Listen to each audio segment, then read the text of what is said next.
So Brent owns a shop here in San Diego, and he repairs motorcycles in his garage. And today he's nice enough to work on my bike.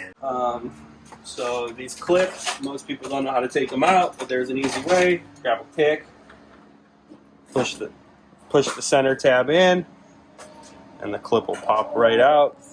So these are snap clips. Basically, they just go on like that. They snap closed.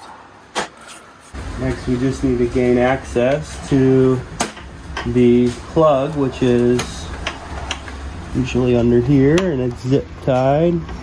So I try not to cut zip ties if I don't need to.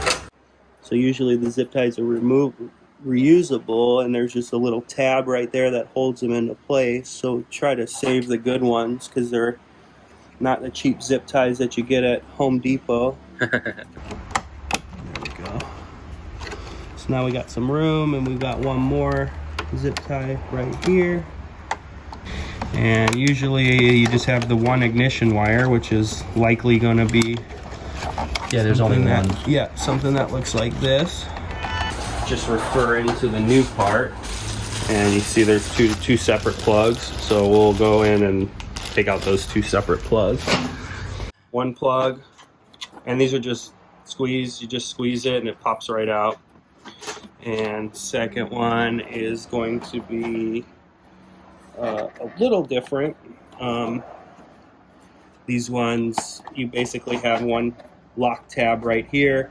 I usually just grab a pick and just kind of pull it up, and that will pop right out. Right on. And this will release the cut ignition wires. So that's going to be garbage. We'll toss that. And then to pull the triple clamp off, top yoke, what you can do is, and I don't have my cover right now, so what we're going to do is just take a towel and throw it over here so we don't mess up the tank. Yeah, that would be appreciated. Yeah.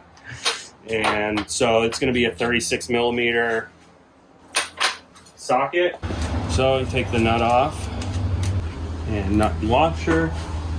We've got a 6 millimeter, if I'm not mistaken, and that won't fit in there. So we're gonna actually real 6 millimeter, and we'll just loosen the top yoke up. That was easy. You don't need to pull it all the way off. You just loosen it up just to release the clamp. You would think they would torque that. They're not. They don't need to be very tight. These are literally just to hold the forks into place. If you over tighten them, you can crack the top yoke, and additionally, your forks won't work the way that they're supposed to because you're squeezing the fork tooth. Just pull out the spacer so you don't lose it down into the bike. Two more things here. How do you get that out of there? So you just pop out the little cap. And this holds your clip-ons on there. Hopefully we can get this one out with the GoPro mount there. Just pull that out.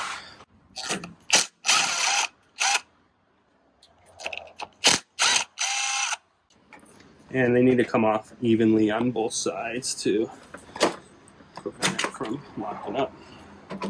And so the last thing you have is your clutch cable holder here, which we can't get it off until we get the bolts out. So what we're going to do is we are going to try to make some room here. Basically, to remove the clutch cable, you loosen it all the way.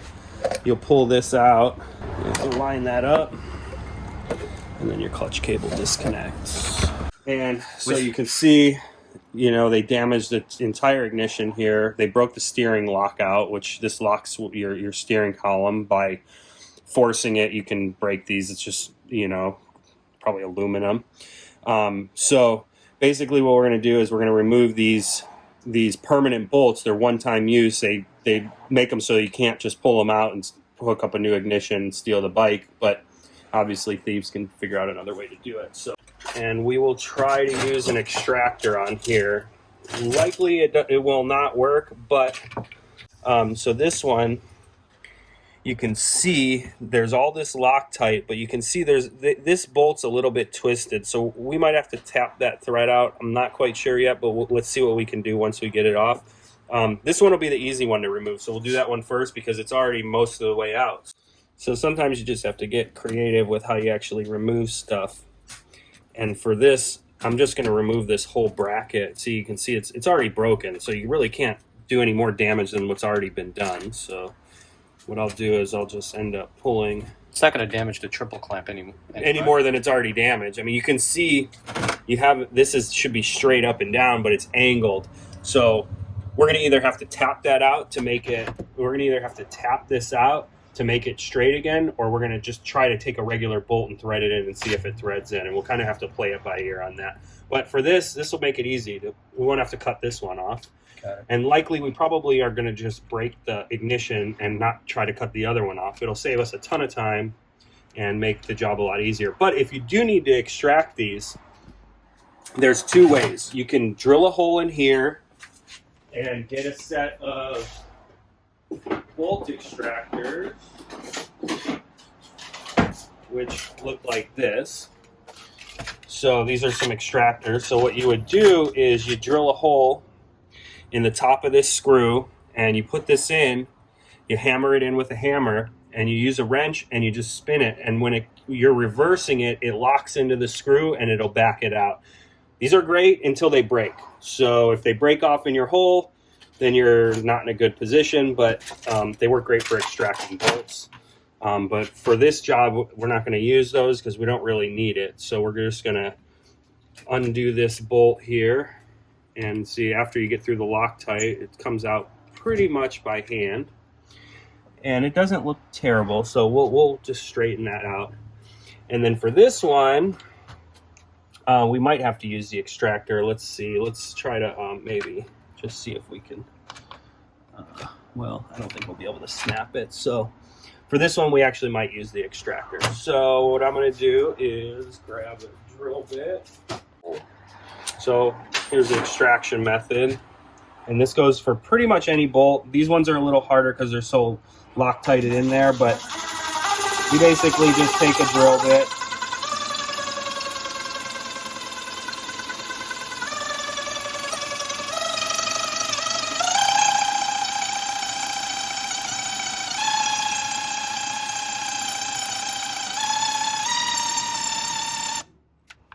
oh, battery's dead, but I think we're going to be good.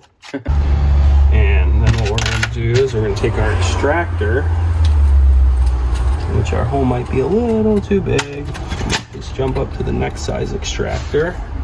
What you do is just hammer that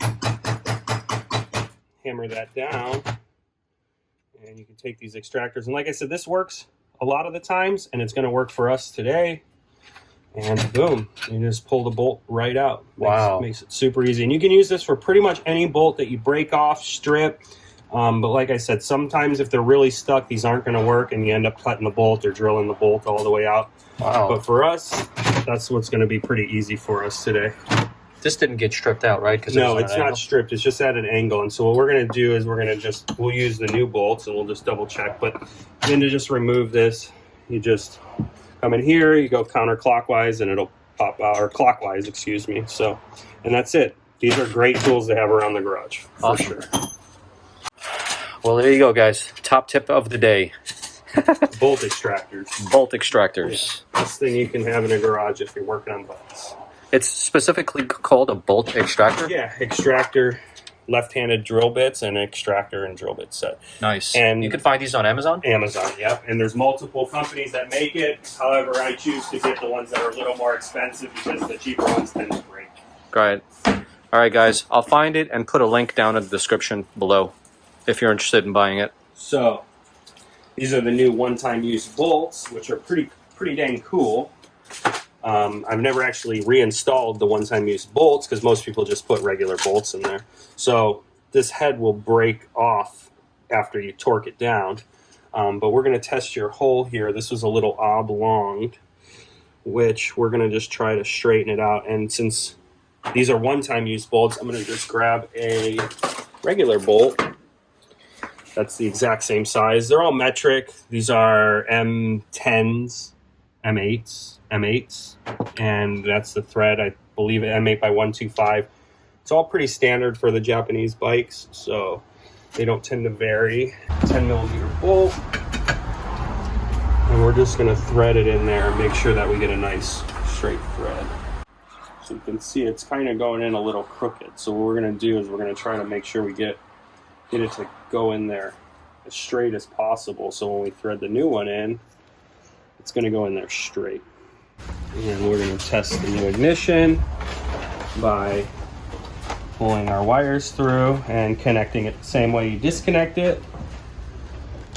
As long as it fits in there. Oh, there's our power. And there's our ignition. Hazards on.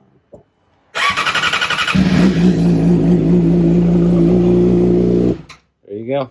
So now we Everything's know good. the new ignition works. There's nothing else wrong with the bike. Usually there isn't. On some bikes that you can tend to have some other issues with anti-theft diodes that pop. That's make it a little harder to fix. Right. So Awesome. Well, now we know it works. Great. Thank you. so this is a little bit tweaked. So basically we're just kind of running the threads here and making sure we can get it tight. And it looks like it's going to be able to be tightened into there. And that's nice and straight line coming down. And you can see where it bent a little bit out right here. But it's not anything you really need to worry about unless you want to replace the triple yoke. But for what we're trying to do, it doesn't really require you to replace that. So now that we know our threads will be somewhat straight enough for us to get a bolt in there, and you can see there's a little bit of damage in there, but once these bolts are in there, we're gonna put some Loctite on them. You will never know the difference.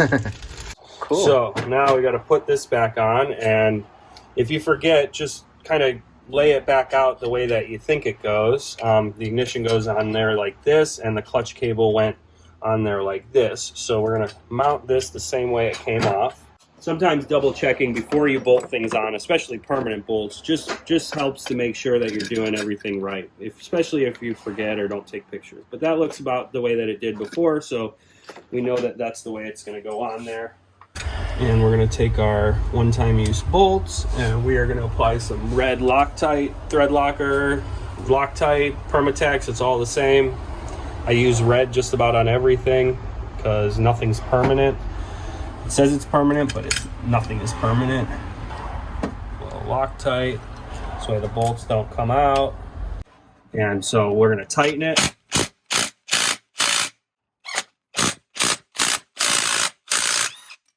They are designed by the engineers to just break up.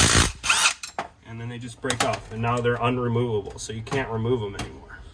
Perfect. So come back over here, and we're going to just reinstall everything the exact same way we took it off by placing the clutch cable through, running the ignition wires on the inside of the fork tube.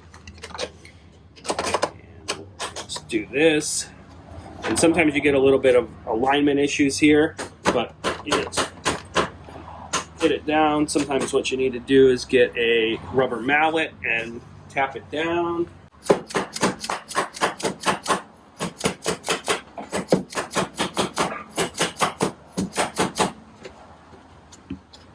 So now we're through, and we'll let the nut do the rest of the work so we don't have to keep hammering it. Throw your washer back on. You have to torque that down? Yes, I'll use a torque wrench. Put the caps back in, just like we took them out. Front brake reservoir by sliding in our collar. Tightening up the screw here. And nothing needs to be overly tight on any bolt on any motorcycle, because you will strip them or break the threads down below. 17 foot-pounds for the upper pinch bolts and 80 foot-pounds for the steering nut. Put it in until our torque wrench makes a click.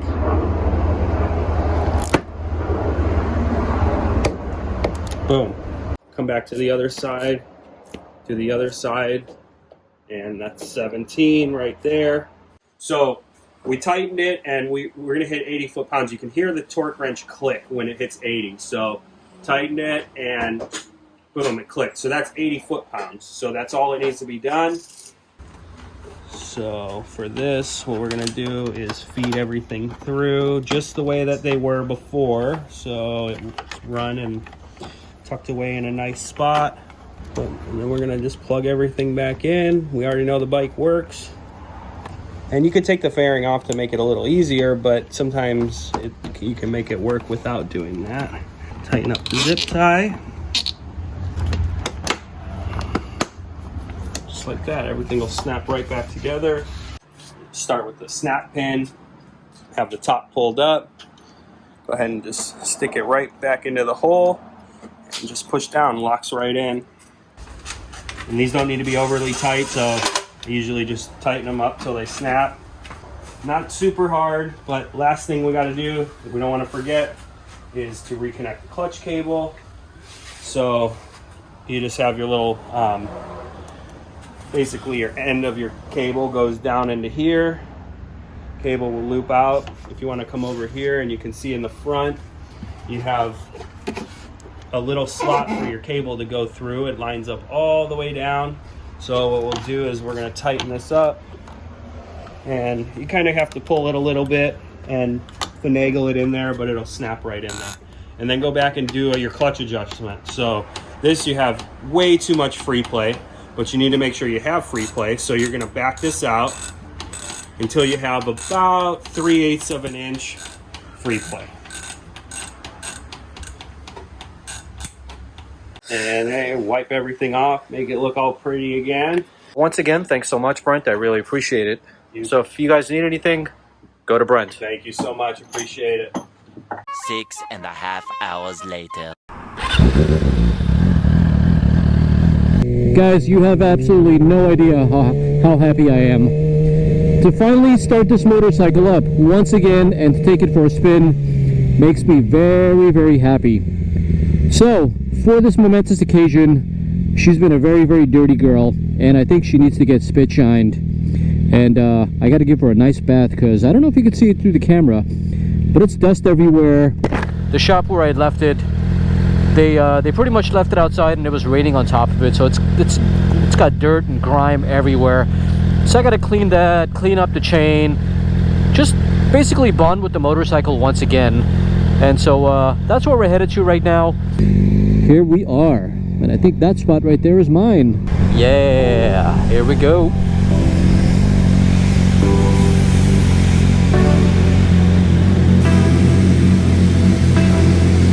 Damn, this sounds good here.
Alright, so she's nice and clean now.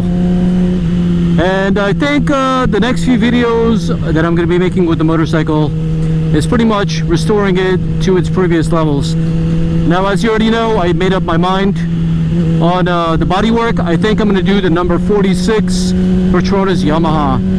I figure it's the last year for the 2020 Yamaha R6s, and it's the last year, presumably the last year, for Valentino Rossi.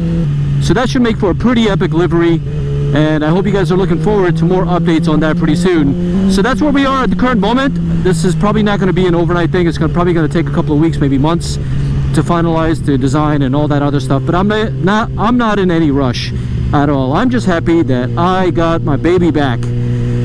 she's here, and finally I get to ride her again. So in that sense, I'm very, very happy. So anyways, my friends, thanks for watching this episode. Give it a like, and if you're new to the channel, go catch up on the rest of the R6 content. There's a lot of stuff that you can catch up on. Make sure to check out the playlist. I'll also link it up to this video as well. And until next time, ciao for now.